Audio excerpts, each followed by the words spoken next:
ધારો કે અહીં એક વિધેય આપેલ છે g ઓફ x બરાબર 9 ગુણ્યા 8ની x ઓછા 1 ઘાત.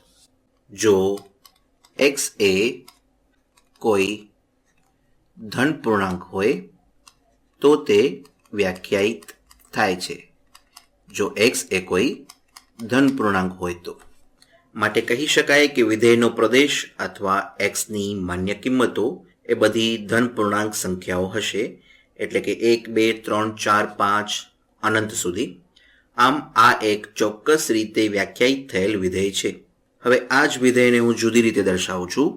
xની આપેલ કિંમત માટે તેમાં પણ સમાન જ કિંમત મળે. તો ચાલો પહેલા xની કિંમતો અને તેના પરિણામો એટલે કે ઇનપુટ અને આઉટપુટની સમજ મેળવીએ. ચાલો એક નાનું કોષ્ટક દોરીએ. અહીં એક નાનું કોષ્ટક છે અને જોઈએ કે શું થાય છે જ્યારે વિધેયની વ્યાખ્યામાં xની કિંમત મૂકીએ. પ્રદેશમાં ધન પૂર્ણાંકો છે, તેમાંથી અમુક કિંમતો જ લઈએ. 1 2 3 4 અને ચકાસીએ કે તેને અનુરૂપ g ઓફ x ની કિંમત શું મળે. આમ જ્યારે x બરાબર 1 લઈએ ત્યારે g ઓફ x બરાબર 9 ગુણ્યા 8ની 1 ઓછા 1 ઘાત બરાબર 9 ગુણ્યા 8ની 0 ઘાત અથવા 9 ગુણ્યા 1.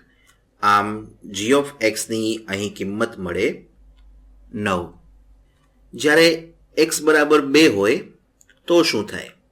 તે મળે 9 ગુણ્યા 8ની 2 ઓછા 1 ઘાત એટલે કે 9 ગુણ્યા 8ની 1 ઘાત બરાબર 9 ગુણ્યા 8 એટલે કે 72 મળે.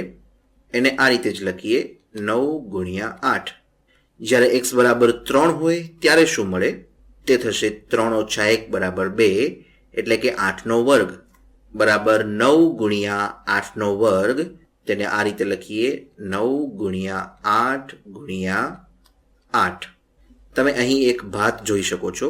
હવે x બરાબર 4 લઈએ માટે 8ની 4 ઓછા 1 ઘાત બરાબર 9 ગુણ્યા 8નો ઘન અને તેને આ રીતે લખીએ 9 ગુણ્યા 8 ગુણ્યા 8 ગુણ્યા 8. આમ અહીં જોઈને ખ્યાલ આવે કે તેને પુનરાવર્તન સૂત્ર સ્વરૂપે કઈ રીતે મેળવી શકાય. જુઓ કે x બરાબર 1 ત્યારે પહેલું પદ મળ્યું 9. ત્યાર પછીનું દરેક પદ આગળના પદને 8 ગુણવાથી મળે છે. ફરી બીજા પદને 8 સાથે ગુણતા ત્રીજું પદ મળ્યું, ફરી ગુણ્યા 8.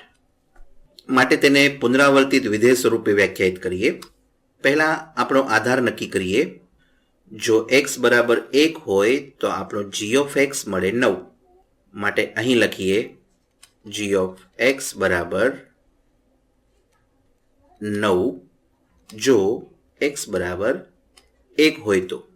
હવે પછીનું દરેક પદ શોધવા આગળના g ઓફ x નો ઉપયોગ કરવો પડે. આમ અહીં જ આગળ જોઈએ x ઓછા 1 અને x. આમ જો અહીં g ઓફ x માઇનસ 1 લઈએ તો g ઓફ x માઇનસ 1, તો આ પદને 8 સાથે ગુણતા નીચેનું પદ મળે. માટે અહીં લખીએ g ઓફ x માઇનસ 1 ગુણ્યા 8. આમ એક સિવાયની x ની બીજી કોઈ પણ કિંમત માટે g ઓફ x બરાબર g ઓફ x માઇનસ 1 ગુણ્યા 8. જો x ની કિંમત 1 કરતા મોટી પૂર્ણાંક સંખ્યા હોય તો હવે તેને ચકાસીએ. ફરીથી એક કોષ્ટક દોરીએ. અહીં એક કોષ્ટક છે. અહીં x અને અહીં g ઓફ x. હવે આ સૂત્રનો ઉપયોગ કરીએ. જો x ની કિંમત 1 ન હોય તો તે થશે g ઓફ x ઓછા 1. તેમાં વિધેયનો ઉપયોગ થાય છે. જો x બરાબર 1 હોય તો માટે g ઓફ 1 બરાબર 9 મળે. આમ તે ખૂબ સરળ છે. જો x બરાબર 2 હોય તો શું થાય? જો x બરાબર 2 હોય તો આ પદનો ઉપયોગ કરવો પડે. આમ x બરાબર 2 હોય તો તેની કિંમત મળે g ઓફ 2 ઓછા 1 અહીં લખીએ જી ઓફ 2 બરાબર જી ઓફ 2 ઓછા 1 ગુણ્યા 8 બરાબર જી ઓફ 1 ગુણ્યા 8 અને જી ઓફ 1 ની કિંમત છે 9 માટે 9 ગુણ્યા 8.